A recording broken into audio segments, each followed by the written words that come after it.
Segundo recital, poetas nacionalistas. A poesía serve para darlle voz a quen non a ten, desde os povos que son vítimas de xenocidio até os seres máis humildes da natureza que hoxe seguramente estou pisando. O lume deixou en pé cadáveres verticais, piñeiros, bidueiros, xestas, cinza para a memoria, advertencia. A arrollada marcou o límite da súa ira nas paredes das casas. Anegou os regueiros da Canela e da Corredoira. Levou as árbores mortas, toda a borralla, as augas do Camba. Definiu a palabra destrucción. A lama invadía os campos de millo. O can laiaba desde a xanela da casa abandonada, en Prado Cabalos.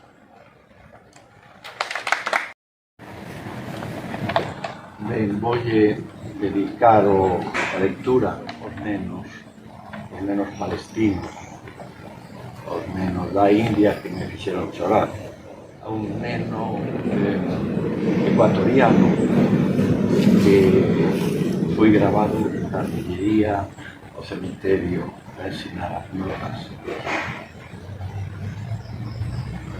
Unha nena colombiana que nun día como hoxe atopou a súa nai galega, onde veu para buscar un futuro de felicidade. Caderno do ladrón de flores. Venres, día 13 de xuño do 2003, en Lianos, Oleiro. Tarde nada. Entro no paraíso das sombras e van abríndome paso personaxes da miña infancia. Van á busca dos soños que a historia non nos deixou construir. O merlo namorador do son do mundo.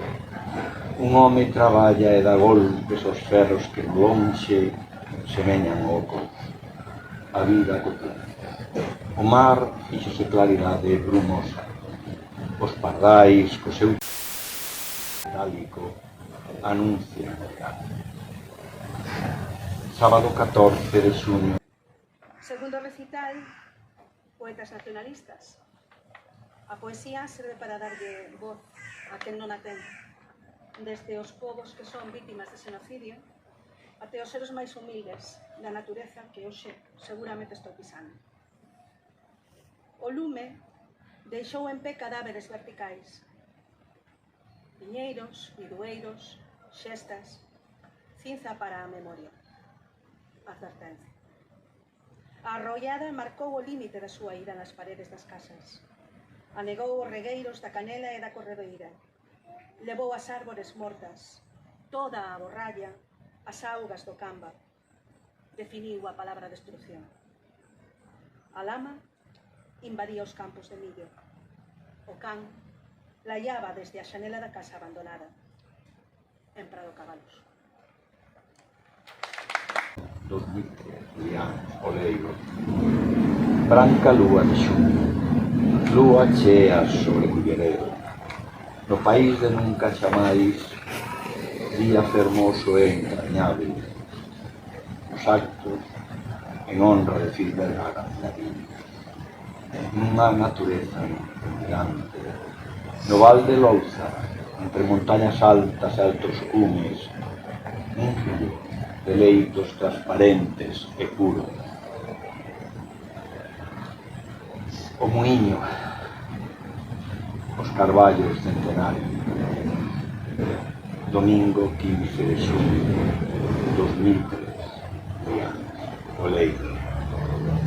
Día de luz grisalla, un pano branco de bruma oculta a cidade e os veleiros no mar. Marea baixa, o rocheo, as barcas, duas gaivotas no mar, verdes algas na praia, un ventiño fresco no mar, abre os serpinos. Se cadra un día de Fisterra a Compostela por terra liberada. Agora sabemos que hai povos que nacen para o mar, Povos que fan refuxio en cada abrente, que despregan as ás cando un novo horizonte sacia a súa sede. Povos que teñen por bandeira a chuvia que cae ou a tenrura dunha estrela. O meu é un pobo que naceu para o mar e que navega baixo a bandeira única da liberdade do vento. Morta a historia, camiño na lexión errante dos espectros buscadores de palacios de inverno, de motores anárquicos a urrar revolución. Dádeme unha bastilla de moler, guillotinas rebeldes florecendo abrentes paporroibos correcendo a liberdade e non este morrer en vida, fusilados por salarios fascistas e miserias dictadoras, proscritos no gulag das oficinas soñando a disidencia dos horarios. Dádeme luz en 1000 metralladoras para abolir esta paz de vaselina. Porque hoxe tamén somos Palestina, as que nos habitan.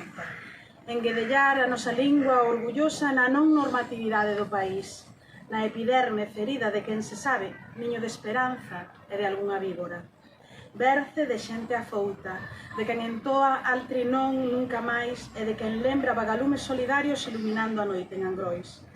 Porque somos dos lugares que habitamos, dos que habitan en nós, porque somos debedoras das loitas de quen nos aleitou no recordo de que as gaias fican sementadas dos soños dunha xeración. Reivindico o amor polas palabras e polas persoas que as pronuncian. Palabras que non che dicen. En pena a fusca liña do horizonte empurrada polo difuso peso das palabras, que abollando na fonte quedaron agardando un lume aceso dentro da gorxa para ser pronunciadas. Alí permanecen, atadas na boca feroz do silencio, adormiñadas, contendo as ás nunha lagoa oca. E como as refuxiadas, no profundo escudo interior do meu mudo peito, tragan de rachar as férreas cadeas para escapar voando polo mundo. E sairán, e volverán ao meu leito, traendo un mar de amor entre as mareas. Porque o contrario do nacionalismo é o imperialismo. É a loita das nacións contra os imperios que nos queren asimilar. Por iso somos poetas nacionalistas, porque somos antiimperialistas.